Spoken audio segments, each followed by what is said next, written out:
is the university systems really adding the value they're claiming? And perhaps maybe the grades are starting to get inflated a little bit. Oh yeah. And maybe they're kind of lessening the courses so more people can get in. So now we're kind of letting everybody in as a money-making machine. So there's a lot of topics there. I mean, so I have a huge issue with look, just talk about the financial aspect of it. I mean, like I was saying earlier, you have these second, third tier colleges that are priced exactly the same as a Harvard, a Yale, an MIT or something like that, which is bullshit. Yeah. I'm going to Joe Schmo University in the middle of freaking Podunk, Alabama, and I'm paying the same amount of money as somebody going to Harvard. There's absolutely no way we're getting the same value out of our experience, right? Yeah. Or for our money, there's just absolutely no way. And so part of how I think, colleges or universities, whatever, are priced is a total wreck. Oh yeah. It's a total wreck. The reason I went to Baruch when I was doing my MBA, so I went to, as you mentioned, I went to Canada for my undergrad.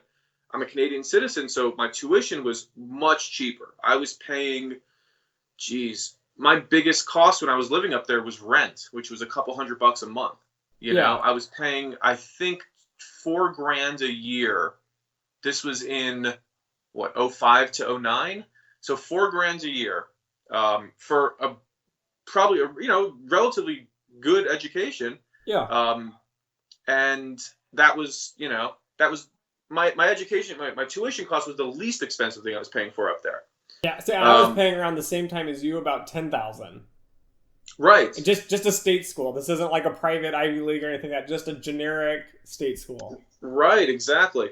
And there's another thing up there as well, because the Canadian universities are good, on par with U.S. universities, again, for the marginal school, but they're pissed now because they're like, well, all these international kids are coming and abusing our cheap tuition costs, right? They're getting way more out of it than they're paying.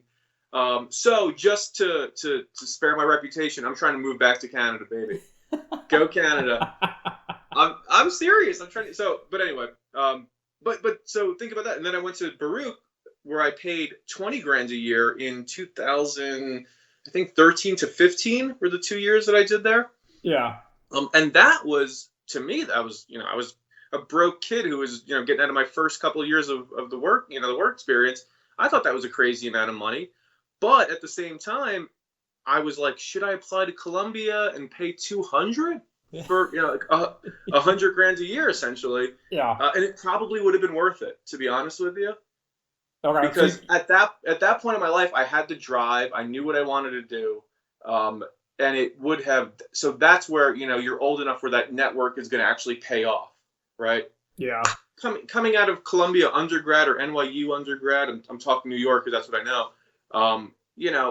When you're 22 years old, I mean, yeah, there's some network effects there. You can call people, professors maybe can hook you up or something like that. But I think that really pays off when you get older and you're in an industry, you have experience.